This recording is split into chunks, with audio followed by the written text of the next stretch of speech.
Alors bonjour à tous, bonjour, vous êtes super nombreux, ça me fait très très plaisir.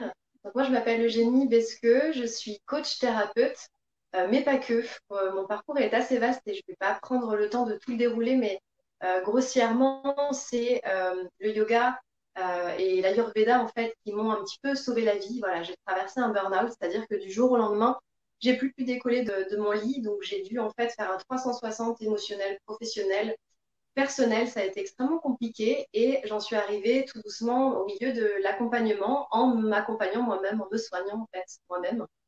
Euh, Aujourd'hui, ce que j'ai vraiment envie de vous transmettre, c'est que vous avez un savoir intrinsèque, vous avez une connaissance en fait à l'intérieur de vous et c'est vraiment ça que j'ai envie de partager. C'est aussi pour ça que je suis ici et que j'ai le bonheur d'être accompagnée d'Ambre.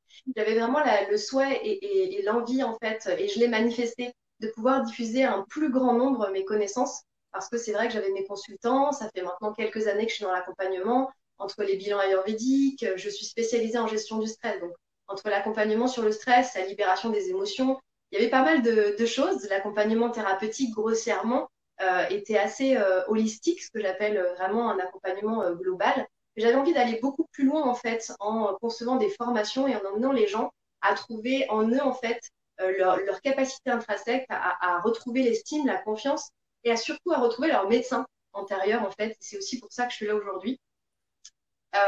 Donc voilà à peu près pour les grosses lignes me concernant. Je vais peut-être te repasser la main, hein. Et qu'est-ce que t'as eu une période un peu compliquée, non? T'as eu un gros burn-out. Comment ça s'est passé? En fait, j'allais très bien. Enfin, je pensais que j'allais très très bien. Je n'étais pas du tout à l'écoute de mon corps. Parce que j'étais à là, je portais la tenue, hein, je portais l'uniforme. Donc, j'étais pas du tout dans ce milieu. Je venais pas du tout de là. J'avais des parents, une famille très cartésienne. Voilà, très médecine traditionnelle. Et en fait, du jour au lendemain, bah, tout a basculé. C'est-à-dire que j'ai plus pu vraiment me lever de mon lit. J'ai plus pu décoller de mon lit. Et je n'ai absolument pas compris comment j'en étais arrivée là. Et c'est ce que vraiment j'ai envie de vous transmettre aujourd'hui. Et c'est ce que je répète souvent, c'est que pour moi, chaque clé, chaque étape de votre parcours, en fait, vous permet d'arriver à une réalisation. Chaque étape de votre parcours est une clé dans votre réalisation. C'est-à-dire ce qui arrive sur votre chemin n'arrive jamais là par hasard. Et aujourd'hui, je remercie vraiment l'univers ou que sais-je. En tout cas, je me remercie d'avoir vécu cette épreuve parce que c'est ce qui m'a emmené à me reconnecter à moi, à me reconnecter à mon corps déjà, à être à l'écoute de mes sensations physiques, à déposer mes limites aussi, parce que je me suis rendu compte que je m'oubliais sans cesse, que je ne savais pas m'écouter, que je ne savais absolument même pas ressentir. J'étais tellement dans ma tête tout le temps que j'étais plus du tout connectée en fait à mon corps. Et cette sonnette d'alarme-là, c'est ce signal d'alerte tellement puissant.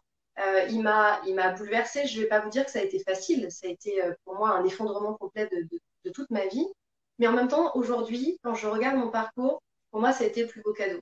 Et c'est vraiment le yoga et l'ayurveda qui m'ont sauvée. Dans un premier temps, le yoga, et c'est grâce à la pratique du yoga que j'ai connu l'ayurveda, puisqu'en fait, le yoga et l'ayurveda sont ni plus ni moins que deux médecines cousines, entre guillemets, de médecines qui font partie des Védas, donc d'enseignements en fait philosophiques, médicinaux indiens. Et, euh, et je suis donc partie me former en Inde. J'ai eu cette chance-là de me former auprès d'un Vaidya, ce qu'on appelle un Vaidya, c'est un médecin en fait indien qui a lui reconnu son savoir et reçu son savoir de son grand-père puis de son arrière-grand-père, donc de lignée en fait générationnelle et sans même en fait de cursus particulier. C'est-à-dire que c'est vraiment quelque chose qui est écrit dans leur gène, dans leur profondeur. Et je pense que ma particularité à moi aujourd'hui, c'est que j'ai pas seulement en fait suivi des formations, parce que si je vous donne le déroulé de formation, voilà, c'est très abstrait. J'ai fait beaucoup de choses, hein.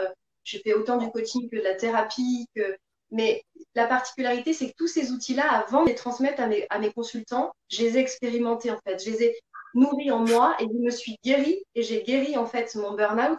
Et aujourd'hui, je ne bascule plus dans des déséquilibres potentiels en termes de santé ou psychologique, hein, parce que la santé, c'est un état global. On ne parle pas que du physique, hein, on ne parle pas que de la maladie physiologique ou physique, mais bien de l'émotionnel, du psyché. Euh, c'est vraiment parce que je l'ai vécu en fait dans mes cellules, moi, que aujourd'hui je suis là avec mes tripes à pouvoir, avec tout mon cœur, vous en parler. Et c'est aussi parce que quand j'ai reçu ma formation, je ne suis pas restée dans une formation qui était abstraite. Je suis vraiment, j'ai vraiment eu la chance, et je mesure cette chance-là, de partir, de vivre en Inde et de soigner des gens en clinique ayurvédique. Donc des gens qui avaient des maladies, des pathologies qui étaient quand même importantes et qu'en France, on reconnaissait comme un peu irrémédiables. J'ai vu des gens arriver avec des hernies discales, avec l'obligation d'être opérés en France, avec des spondylarthrites ankylosantes, avec des fibromyalgies. Et tous ces gens-là, en fait, sont repartis soignés, remplis d'amour, de conscience, parce que l'Ayurveda, plus qu'une médecine, c'est un art de vivre, hein, c'est quelque chose de très fort qui se vit quotidiennement. Il y a véritablement beaucoup d'amour aussi. Euh, que, que, que moi, aujourd'hui, en fait, je peux en parler et je peux et j'ai la chance d'être avec vous ce soir et d'accompagner des personnes en individuel ou en groupe.